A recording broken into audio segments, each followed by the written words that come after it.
Hey everybody, my cat is in the tent right now, trying to get under some blankets so she can take a nap. Hey, so the bottom line is by the way, I got new contacts. Hang on, let me help my cat out for 1 second. Let's just do this real quick here. Hang on, kitty.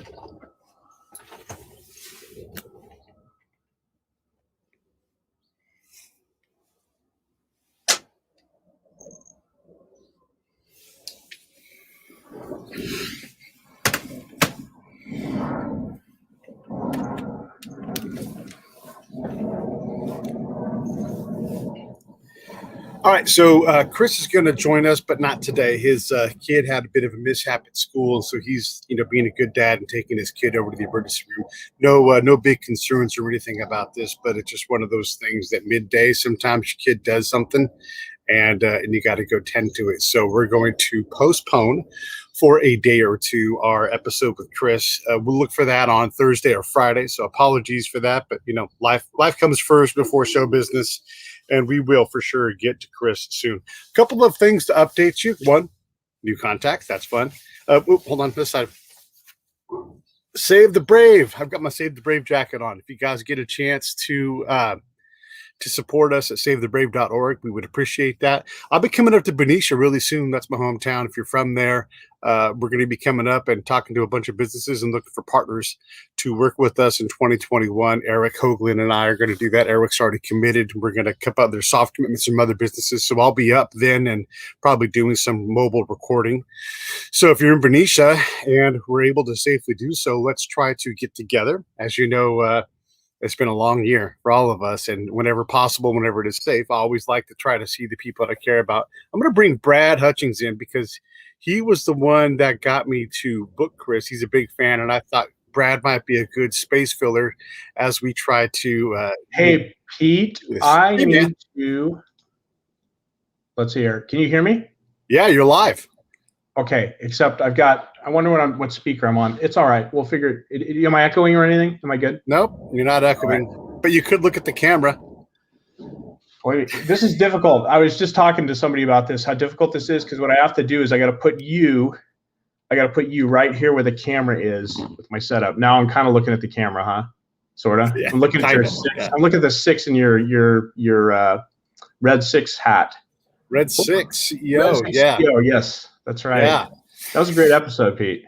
Yeah, thanks. We need to check in with those guys. I also want to check in with Prellis Biology because they are learning how to print organs for all of us with our own DNA. So that would be an incredible thing. They've made a lot of progress. I need that in the next 20 years for sure.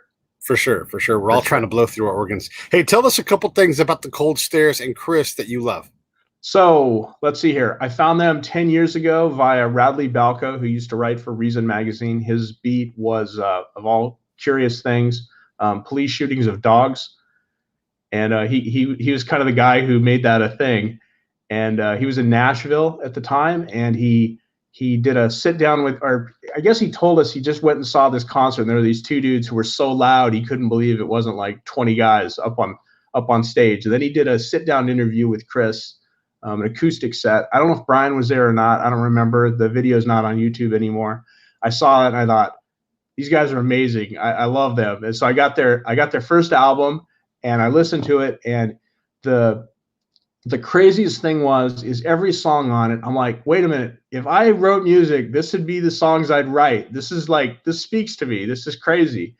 And it was kind of funny because their first album also had some religious themes to it, and you know me, I'm not religious at all, right? But I thought, wow, that's ballsy. Like somebody's like taking like what they feel about their faith and they're putting it in their music, and it's not like crazily overt and over the top. It's just like kind of the right mix. And yet, how does that even play today? How do you even get that through a record company today? I have no idea, but they did. Their follow-on albums was a little more bluesy and acoustic, and they definitely delved into the religious themes with those. But it was like, to me, it just spoke to me. Like the music spoke to me, the lyrics spoke to me. It was like that would be the music I would write if I could play music and write music. And I actually got interested about the same time in about 5 years ago in like learn to play guitar and stuff. And that was coincident with some of their stuff. They had a fundraising drive for an album that they did. You can see behind me here. I'm really proud that I helped them. I mean, you know, I just help with money, right? Money's easy. But they did all the work, but I helped them get that album out. That's their Mountain album. It's amazing. And, you know, and I was happy to do that and just followed them the whole time. Met them last November at their show at the Viper Lounge. Whoa, Brad, I think I'm having a stroke. I'm a small toast. In Hollywood, and then flew out to Vegas to see the show the next night. And that was great. Just got to hang with them a bit, and I actually got to be like their roadie for the Viper Room show, which is good. And that's pretty cool. I got locked out by the manager, and I'm like, whoa, no, I'm with them. I'm getting their equipment. And he's like, oh, he was so apologetic. It was really funny. I love when people dish you and then they find out that you're like somebody important, which I'm not, right? I'm just, you know, helping get gear. And then, you know, they're just that like happened to Don Sutton. I want to jump in. That happened to Don Sutton, who just passed, I think last week. And he's a Hall of Fame pitcher, one of the most successful baseball players of all time. And he was also an announcer with the Braves for a long time. And maybe you heard me tell this story, but he was at Dodger Stadium where he was a Dodger. That's the place he played the longest. You know, he won just a boatload of games. And his face was literally on the outfield wall that year because they were highlighting famous Dodgers. And he didn't have his ID with him for whatever reason. And the guard's like, who were you? And he's like, I'm Don Sutton. He's like, I don't care. Who are you? And he's like, my face is on the damn wall out there. I am somebody, you know, and then it all gets worked out, but it's always funny. Or the Paul McCartney story, since it's Grammy time, you know, when they told him he couldn't come into Paul McCartney couldn't come into a party because, you know, it was VIP party. And he's like, how much more VIP do you got to get? Right. It's like that. It's like that commercial with The Weeknd, right? I didn't even know who the guy was, but the Pepsi, is it a Pepsi commercial for the Super Bowl halftime? You seen that? I don't know. He drives up in a convertible and like the guard is like listening to the tune and then looks and it's like him and I'm like, I don't even know who that guy is, but apparently this is important. I had no idea who that was or what the song was, but after I saw the commercial, I'm like, I gotta research this and find all this out so that I'm not some 50-year-old guy who's caught in our culture and doesn't know anything about it. And who? What? I had oatmeal this morning.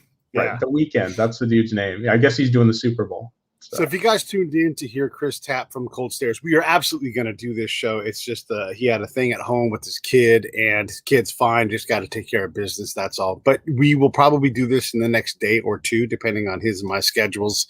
So again, apologies for those of you who are expecting to see Chris Tapp and listen to him.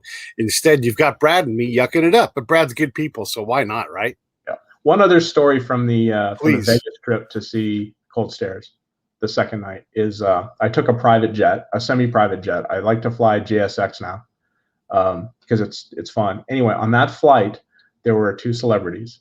There was Dennis Rodman, who I saw waiting in the parking lot to get on the flight, and he was all Dennised out. He just looks like Dennis. He acts like Dennis. He's got his entourage like Dennis, everything else. And he got seats at the back of the plane for him and his entourage. Then as I'm sitting, I'm like the first to board. It's like, I think there's like 10, 12 people or whatever on the flight, including the pilots and the air waitress. And I'm sitting there. I'm like the first one on, and dude walks by me, walks up, gets on the plane and walks by. I'm like, that guy's got a tattoo on his face. Oh my God, that's Mike Tyson. And he's got a beard and he's dressed. It was really funny because it struck me. He was wearing a black turtleneck. He was actually going to Vegas, and he was on ESPN that night for some sort of pre-fight analysis. And he looked. All I can say is the dude looked business casual with a tattoo on his face, right? And so I look at Mike, and Mike kind of looks at me, and he realizes I recognize him, and he just kind of nods at me. And in that moment, we had an agreement, which was if anything goes bad on this plane, me and Mike, we got the terrorists. We're going to take them down. They're not taking this plane anywhere. And then, he just went by and sat down. And then Dennis comes on, and Dennis and his entourage, and he's just all dentist out, and he didn't look like he'd be any help. So if the terrorists did anything, it had to be me and Mike for sure. But, yeah, for sure. We did make it safely that day to Vegas. I have a really good Dennis Rodman story that I cannot tell you on the air because I can't tell it to you on the air. So I will tell you when we're done with this, but you will appreciate it. And I might have told you, but I don't think so because I don't tell a lot of people this story. So it'll be, but you'll appreciate it. Anyhow, so just for the audience in general, we were going to have Chris Tapp on this morning. He had a family thing happen, and so everybody's fine, no worries. We just got to reschedule. Probably do that either tomorrow or Friday. Probably Friday because I know my schedule tomorrow is a little bit full. So in general, I want you to click on the tab wherever you're at, whether it's YouTube, that'd be my preference, Facebook, whatever it is, and just set reminders so that when we go live, you can always hear about that and know about that. Brad, anything else you want to say before I check us out of here and get us back to work? Yeah, I'll give you two things. Chris has sold me a nice amp, a good amp to play with, and he's basically sold me two guitars. Okay, so the one over my shoulder here, he demoed this in November, and I think for Fender, and there's a video of him doing it. It has a great track at the end that he did, and he texted me at some point and said, "Brad, you got to get this guitar." And I'm like, "Okay, I'll take your word for it." And so, I called my Sweetwater rep and got on the list to get that guitar because there are only a few made, and they have an allocation. Anyway, I got to the front of it. I got to choose which one I wanted. I got it. My folks helped me out with it for my as a birthday present for my 50th birthday. It's amazing. It sounds great. It's like short scale, like a Gibson. It's just really beefy sounding. The humbuckers sound amazing. It's loud. It's really, really nice to play. I like it a lot. And then for Christmas, another guitar. He had this in his collection, but he found a guitar in Oklahoma that he really, really, really wanted, an old Telecaster. And so, he was getting rid of these. So he sold that to me for Christmas. And so that's kind of my Christmas gift for my 50th year. And yeah, I hit my folks up for a little bit of that too. And that thing that I always wanted a Fender custom shop guitar. I mean, I even wrote a song about it a year ago, and I performed it, in open mics when we had those things. It was great. But that thing plays so great. I just love the sound of those two. And yeah, Chris hooked me up with both of them. So he's a good guy. He knows his guitars for sure. Well, I can't wait to have him on, and I'm going to work on a surprise to see if I can't sweeten the pot a little bit for the show. So we'll see what happens, but sometimes I get lucky with these things. So, all right, everybody, listen, Chris Tapp probably Friday, I would guess. I'll talk to him as soon as he's able to follow up, and we'll lock that down. And thank you for hanging in there with us, Bradley. Thank you very much for checking in. Thank you, Mr. I need to hear that Dennis story after you play us out. Stand by.